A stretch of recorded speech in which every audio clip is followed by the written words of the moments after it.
अब है हमारे पास शिंगल्स, ये भी हमारे पास हर्पीस ज़ोस्टर वायरस कराता है। अब इसमें ये है कि previous history of chicken pox की होती है। मतलब पहले चिकन पॉक्स का जो इन्फेक्शन है ना, वो मोस्टली हमारे पास चिल्ड्रंस में होता है।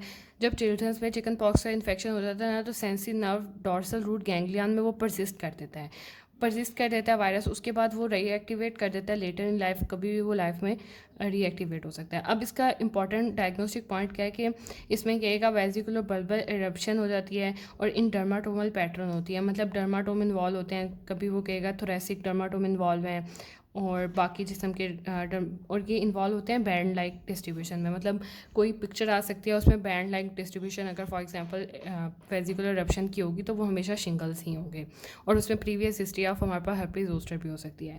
अच्छा, अब इसमें होता क्या है, सबसे पहले पेशेंट को बर्निंग डिस्कम्फर्ट होती है वहाँ पे किसी एरिया में, मतलब मोस्टली आइज़ के एरियाज़ के पास उसे बर्निंग डिस्कम्फर्ट होगी। 3 से 4 दिन बाद वहाँ पे वेजिकल बनना शुरू हो जाएंगे। अब क्या होता है, वहाँ पे विरीमिया ज़्यादा हुआ होता है, वायरीमिया, तो उसके इस वजह से distant satellite chicken pox layer भी बन जाती हैं। और लेकिन वहाँ पे रैश कोई नहीं होता, पेरेस्थीसिया हो जाता है लेकिन वहाँ पे रैश नहीं होता, बस सैटेलाइट चिकन पॉक्स लेयर्स बन जाती हैं। तो इसे हम कहते हैं ज़ोस्टर साइन हर्पेटी। ये हमारे पास एक इसका इंपॉर्टेंट पॉइंट है कि ज़ोस्टर साइन हर्पेटी क्या होता है कि वायरीमिया ज़्यादा होने की वजह से distant satellite chicken pox layer बन जाती हैं। अब इसमें एक इंपॉर्टेंट चीज़ है, अगर फॉर एग्जांपल वो स्वेयर हो जाए, प्रोलॉन्ग ड्यूरेशन हो रहा है, उसका रिकरेंस हो रही है और मल्टीपल डर्माटोमल इन्वॉल्वमेंट है, तो हमें साथ ही देखना पड़ेगा या तो पेशेंट इम्यूनो कम्प्रोमाइज्ड होगा, इम्यूनो डेफिशिएंट होगा, HIV रिलेटेड पेशेंट हो सकता है, या वो हॉजकिन लिम्फोमा वगैरह से हो सकता है, तो उसमें बहुत ज़्यादा डर्माटोम भी इन्वॉल्व हो सकते हैं और प्रोलॉन्ग ड्यूरेशन हो सकता है। अब हमारे पास जो सबसे पहले ये इन्वॉल्व करता है ना, ये हमारे पास थोरेसिक डर्माटोम्स को सबसे ज़्यादा इन्वॉल्व करता है हमारे पास शिंगल्स। उसके बाद ये ऑफ्थेल्मिक डिवीजन ऑफ ट्राइजेमिनल नर्व को इन्वॉल्व करता है। अब वहाँ सबसे पहले कॉर्निया में वेजिकल बनते हैं, वेजिकल अल्सरेट कर जाते हैं और वो बाद में ब्लाइंडनेस कॉज कर देते हैं। यानी शिंगल्स का एक इंपॉर्टेंट फीचर हमारे पास ब्लाइंडनेस भी आ जाता है। अब एक हमारे पास है कि ये जेनिकुलेट गैंग्लियंस को इन्वॉल्व करता है। अब इसमें ये क्या काज कराता है, रेमसे हंट सिंड्रोम कॉज कराता है। और ये अलग से भी हमारे पास क्वेश्चन आ जाता होता है कि रेमसे हंट सिंड्रोम क्या है, कि इसमें शिंगल्स जो है ना जेनिकुलेट गैंग्लियंस को इन्वॉल्व करते हैं। इसमें फेशियल पाल्सी हो जाती है, इप्सीलेटरल लॉस ऑफ टेस्ट हो जाता है और बकल अल्सरेशन हो जाती है और रैश होता है एक्सटर्नल ऑडिटरी कैनाल में। ये इसके इंपॉर्टेंट फीचर्स हैं और इसे हम ओवरऑल क्या कहते हैं, रेमसे हंट सिंड्रोम। फोर्थ में ये अगर फॉर एग्जांपल सैक्रल नर्व्स को इन्वॉल्व कर ले तो वहाँ पे बाउल और ब्लैडर फंक्शन जो होते हैं उनकी नॉर्मेलिटी हो जाती है। फिर अगर क्रेनियल नर्व्स को इन्वॉल्व कर ले तो क्रेनियल नर्व पाल्सी करा देता है। इसके बाद ना ये CNS के जो हमारे पास सिम्टम्स है ना, एंसेफ्लाइटिस, मेनिंजाइटिस और सेरिब्रल एंजाइटिस और ग्रैनुलोमेटस, अगर फॉर एग्जांपल इंसानों को इन्वॉल्व कर लेते हैं ना ये CNS के चीज़ों को, तो इसे हम कहते हैं स्ट्रोक लाइक सिंड्रोम हो गया। वहाँ पे ये सेरिब्रोवास्कुलर कॉम्प्लिकेशन कह देते हैं इसे, या हम कह देते हैं स्ट्रोक लाइक सिंड्रोम हो गया। इसके अलावा इसमें एक चीज़ आती है पोस्ट हर्पेटिक न्यूरल्जिया।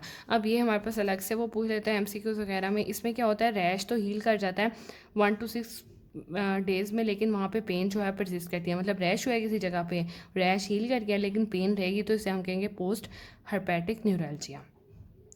ये पेरिफेरल मोटर वीकनेस भी कराता है। अब पहले हम इसकी इन्वेस्टिगेशन देख लेते हैं। अब जो इन्वेस्टिगेशन है इसमें हम कल्चर ऑफ लेन कराएंगे। मतलब जिस एरिया पे हमारे पास रैशेज़ वगैरह बने हुए हैं ना, हम वहाँ से एक पैच लेंगे और उसका कल्चर करा लेंगे, स्किन पैच। इसके अलावा PCR पे हम वायरल DNA डिटेक्ट करने की कोशिश करेंगे। फिर हम इम्यूनोफ्लोरेसेंस करा लेंगे। वैक्सूलर जोस्टर स्पेसिफिक IgM एंटीबॉडीज़ कराएंगे।